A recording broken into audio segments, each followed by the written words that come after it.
It's a lot of fun to vacation in New Hampshire, and a few people in this state have had the temerity to ask what I'm doing here, and I would respond simply as follows. First, it's 110 degrees in Phoenix, Arizona.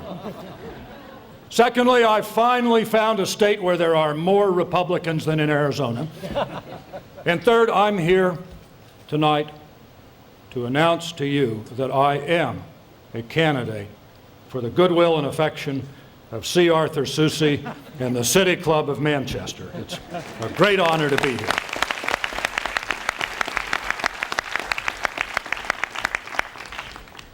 I'm pleased that my wife Hattie is with me. She is the mother of our two small children, a trial lawyer, the First Lady of Arizona, and I would like to tell you a little more about her by telling you a story about a friend of mine named Pete Flaherty, who was once the mayor of Pittsburgh. Turned out that Pete and his wife Nancy were out inspecting construction projects in the middle of Pittsburgh. One morning, they passed a half-completed building, and on the second or third floor up was a hard hat who looked down and saw the mayor and his wife, and he hollered down. He said, "Nancy, do you remember me? We were classmates together in high school. Don't you remember? We used to go out together all the time. Don't you remember the great times?" And there was kind of a polite silence, and the mayor and his wife went home. And that night over the dinner table, Pete said to Nancy, he said, "Nancy, aren't you glad you married me? Because just think, if you hadn't, you'd be the wife of that construction worker rather than the wife of the mayor of Pittsburgh." And Nancy looked him in the eye and she said, "Pete, you got it all wrong. You better be darn glad you married me, because if you hadn't, he'd be the mayor of Pittsburgh."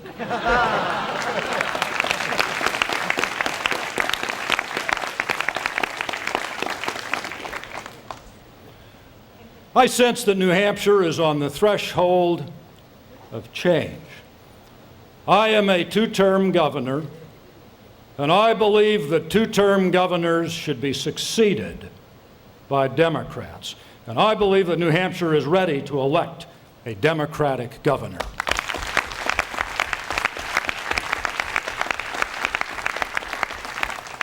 And I'm aware that on the other side of this town, somewhere out there tonight, there's a United States Senator, a Republican from Arizona, and 12 or 13 others who are gathering for a fundraiser of some magnitude. And I think the message from this side of town, from this group, should be real simple. We're going to take control of the United States Senate in 1986, and we're going to do it with a Democratic senator from New Hampshire.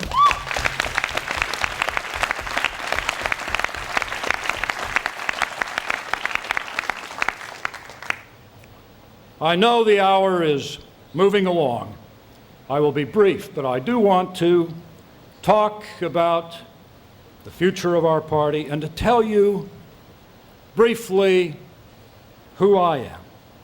My name is Bruce Babbitt. I am a Western governor who was educated in Massachusetts. I'm a fiscal conservative. I was born in the Great Depression. I'm a Democrat who earned his spurs in the war on poverty. I marched at Selma. I am the governor of a Republican state. I'm a Democrat.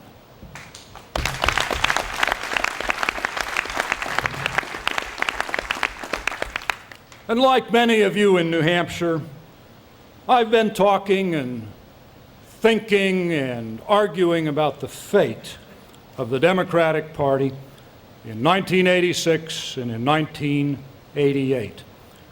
And like many of you, I've begun to see something of a paradox that needs attention. Because at the national level, I see a Democratic Party that is the heir to a great tradition, a Democratic Party which shaped modern America, now in difficulty. A Democratic Party which has lost 4 of the last 5 presidential elections. A Democratic Party which in the last 5 presidential elections has garnered 17% of the electoral vote. 17%.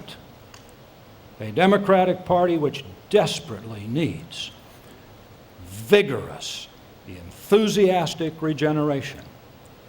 And in contrast, I see a Democratic Party at the state and local level in this country that is full of vitality and resurgence and vigor. A Democratic Party that controls 35 of 50 governorships, a majority of state legislatures, a majority of city halls and county commissions and local offices.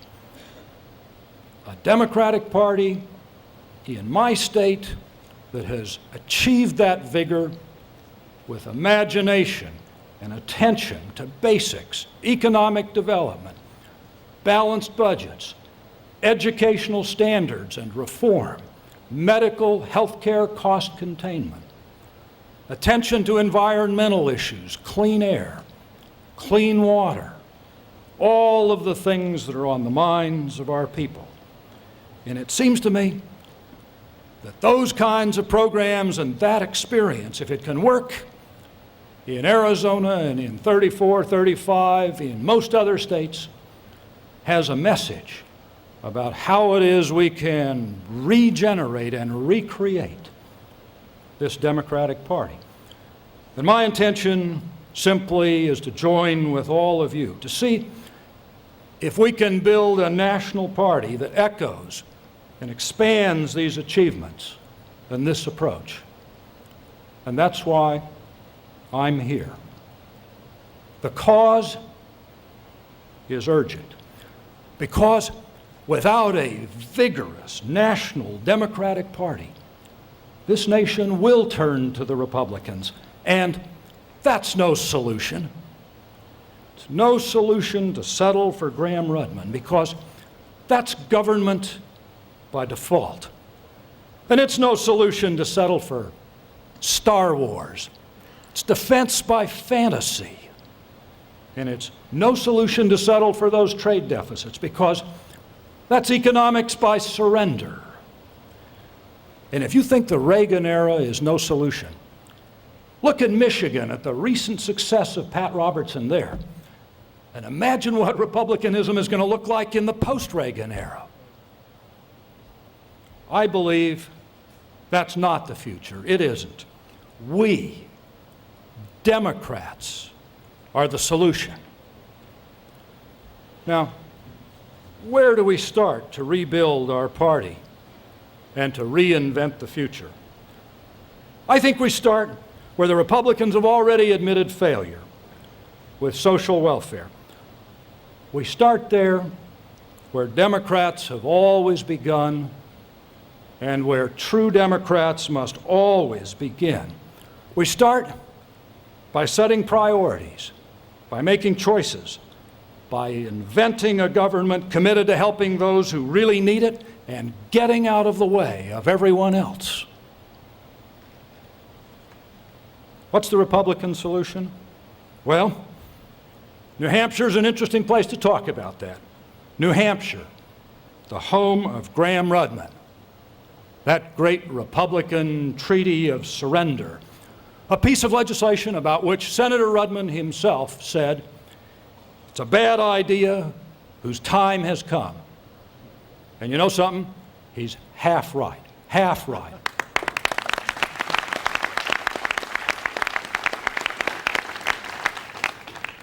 Because Graham-Rudman represents everything that's wrong and rotten in Washington.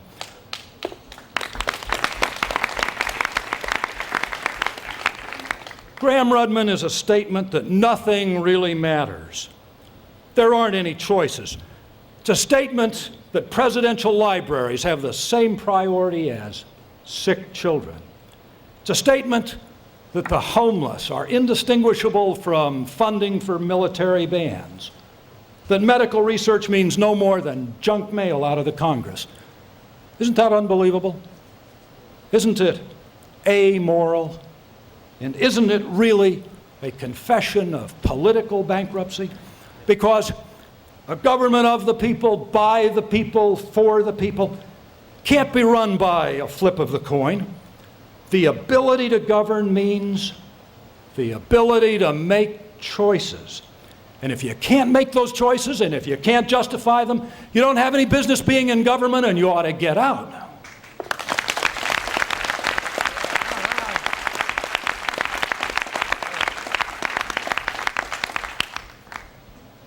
Now, that's a lesson that a lot of us Democratic governors making tough choices in our own states know well enough.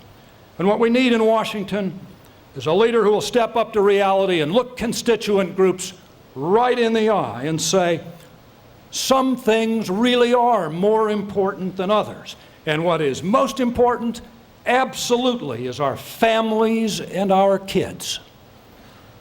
Now, what I see in Washington instead is Ronald Reagan once again slashing out at welfare and saying, we're going to have welfare reform. And then he goes out and appoints Ed Meese, that great social reformer, to be in charge of welfare reform. It's kind of like sending Rambo out to negotiate a peace treaty.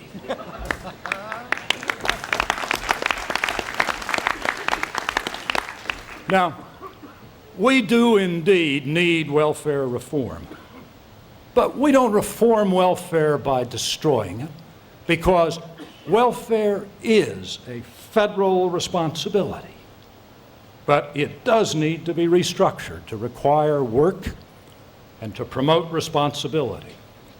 So what I see instead is a vision of vigorous democracy, and it means simply contribution by every citizen, family, and community. It means that government must serve to unlock potential, to unleash it, not to stifle it. Now, you may ask, should welfare mothers work? Yes. But what are you going to do about the kids that they leave at home? When you talk about welfare, don't you also have to talk about daycare? And don't we as Democrats have an obligation to make a statement that daycare is a priority and that daycare will be available to every mother who wants to work? Isn't that a priority?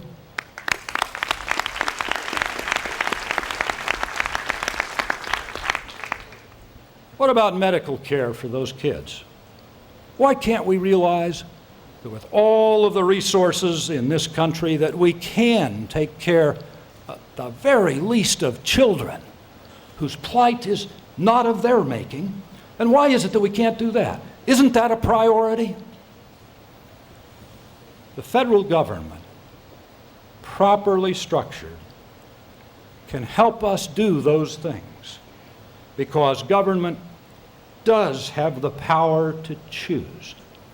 If we retain the moral vigor to do it, target those who need help, help others to help themselves, protect our children. That's vigorous democracy. Now, vigorous democracy also means a vigorous economy. And if the National Democratic Party is once again to become a winning party, it's going to have to be identified with economic growth and economic innovation. And to me, that means that when the president says to steel workers in Pittsburgh and the copper workers in Arizona that 7% unemployment is acceptable, we say no, that's unacceptable. And when the President of the United States says that deep wage cuts in basic industries are the appropriate way to compete with lower wages overseas, we say no, that's unacceptable. That won't work. It's unacceptable because American jobs are being packed up and carted away beyond our borders, and that's unacceptable. Now, the answer is to start right here at home, not with some newfangled notion of industrial policy and central economic planning and direction. Not with that. And it's not by concentrating on the old dinosaurs of industry. Those Fortune 500 companies that in the last 10 years have not created a single new net job in the entire American economy. Not with that. But instead, by invigorating the real heart of the American economy, the entrepreneurial, decentralized core of our economic system. That's where you start. You start with a tax policy that rewards vision and vigor and the risk-taking spirit. Start with a tax policy that exempts small business. Make a start by saying to those small risk-taking businesses, they're the ones that create 2 out of every 3 new jobs in the American economy. You say to them, you don't have to pay more in taxes than Exxon, General Electric, and General Dynamics. That's where you start. After that, you turn your attention overseas. Let me give you an example of what the problem is. I was with my family and my kids in Disneyland a couple of months ago, and the guide told us we should have a look at the Swiss Family Robinson treehouse. And my kids enthusiastically took me in tow, and we went over there. And on the way in, the guide said to me, she said, look at this tree. It has on it 800,000 specially crafted artificial leaves. On the way in, I turned one of those leaves over and I read the inscription on the back, and you know what it said? Made in Japan. Now, that's unbelievable. I mean, it's absurd. There must be somebody in the United States of America who can mold a piece of plastic.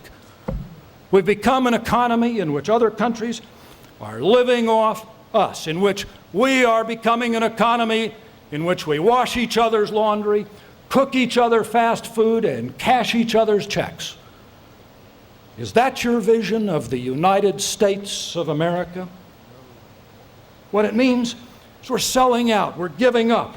The world is constructing a new economic order, and it's leaving us out. Does the world have to be this way? No. Can we compete with the Japanese? Yes, we certainly can. But it means that we have to act, because today, free trade is an illusion. It's an illusion. The Chinese are paying paupers' wages. The Japanese are targeting markets. The Europeans are setting quotas, and everybody is subsidizing agriculture.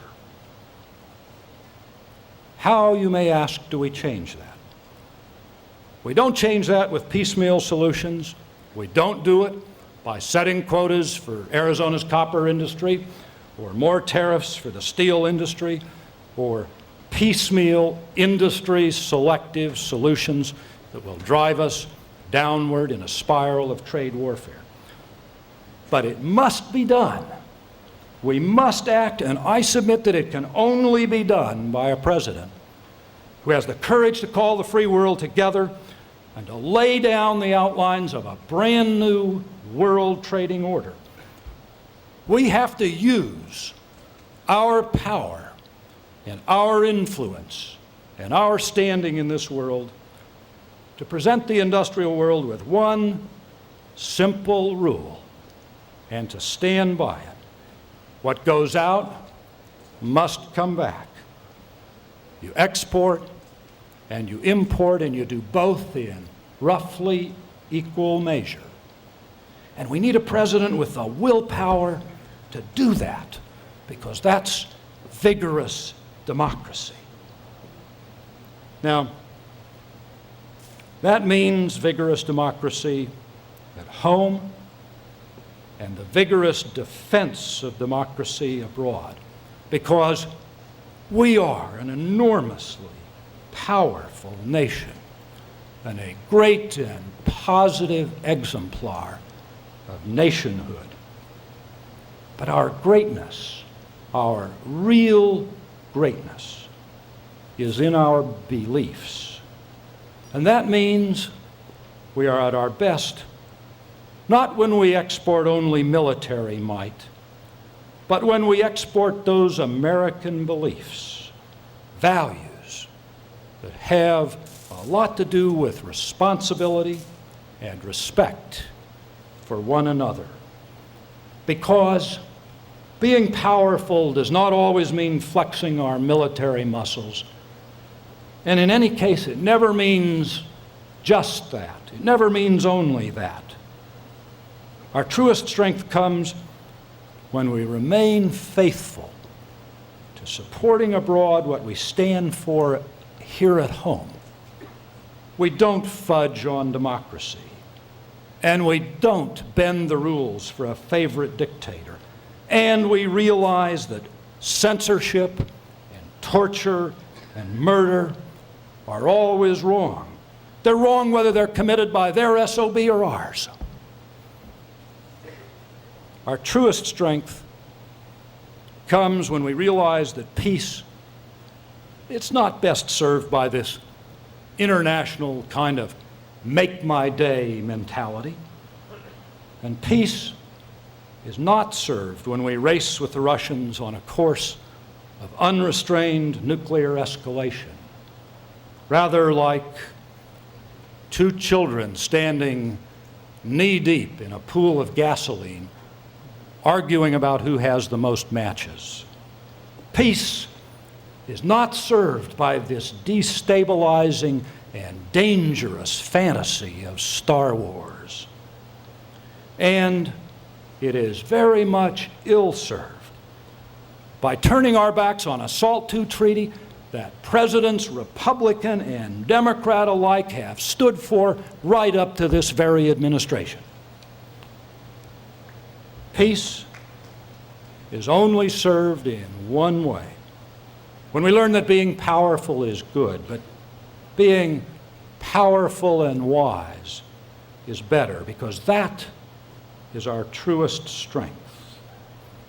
And finally, our truest strength comes when we show by our actions that we understand that the future of the free world may well be won and lost in the third world.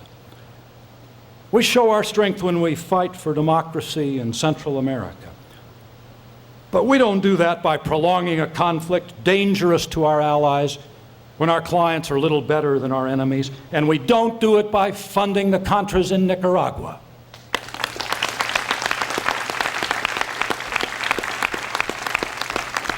We are strong only one way: when we realize that the containment of communism has everything to do with strengthening our friends, and when we recognize that in the long run, a peaceful war for freedom is won with food and books as well as guns. We have so much potential. We can change the world if we try. The words United States of America really do mean something wonderful. I was in Costa Rica in January, and I was visiting with a leader of that country, and he told me the following story. He said, a couple of months ago there was a soccer match in the National Stadium between a Costa Rican team and a visiting team from the United States. And he said, as is customary at the beginning, the band played the Costa Rican national anthem, and then they played the Star-Spangled Banner. And as that began, a crowd of 40 or 50 people rushed out of the stadium, disrupted the field, got in the middle, and put up a sign saying, "Fuera gringos," Yankee, go home. And he said there was a tremendous chaos and confusion in that stadium, and finally the crowd of disruptors was hustled off the field. And then, he said, something extraordinary happened. The entire crowd in that stadium stood up and said, "Tócalo otra vez," play it again. And he said you could have heard a pin drop in that stadium as the crowd stood and listened to the Star-Spangled Banner from beginning to end, and then stood up and cheered. And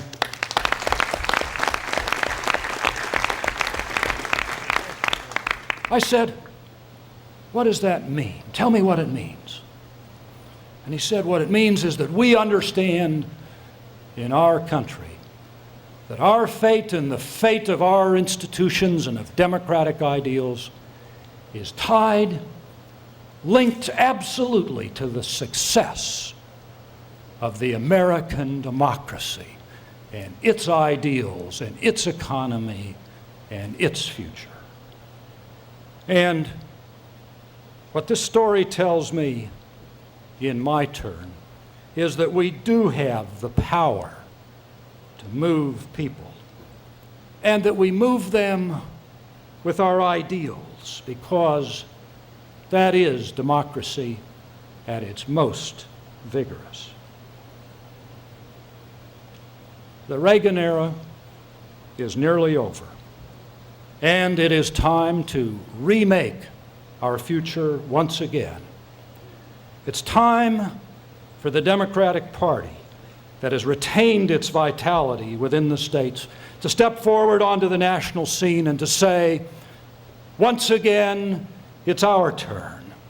We have a common goal: to leave to our future a government like a marksman, targeting its strength only where it's needed, compassionate enough to care for those who need government, and tough enough to say no to those who don't, and wise enough to know the difference. And we need, in our people and in our families and in our communities, the vigor to look the future in the eye and say to ourselves, we have a stake in things beyond ourselves. We demand a government that reflects the vigor of its citizens and gives us the tools to create a more durable democracy. We have the capacity to make things right. We have a responsibility to our children, and we'll take it from there. Thank you very much.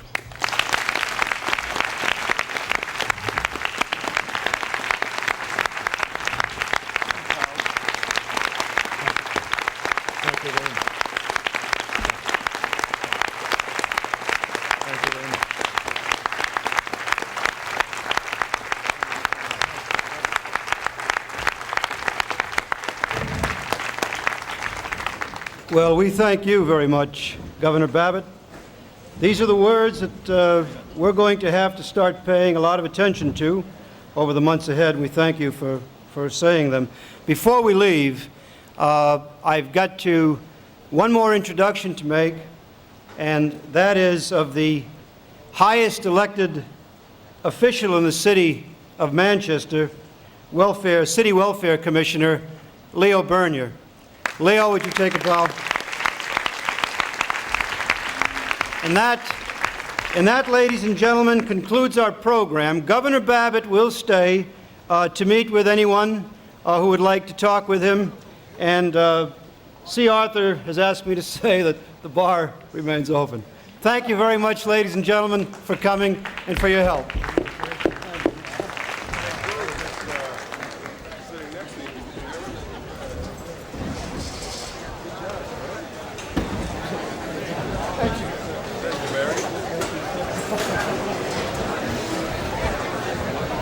I was waiting for you. Nice job.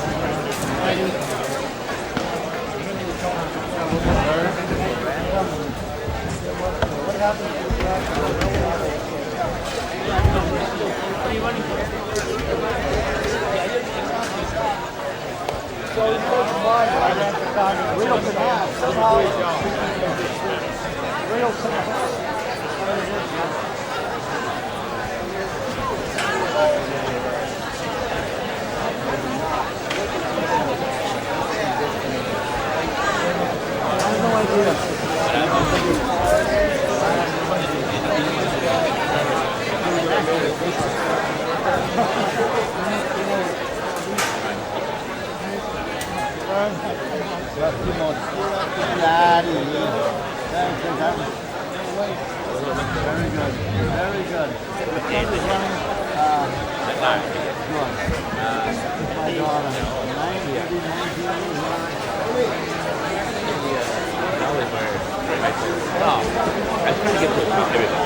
Huh?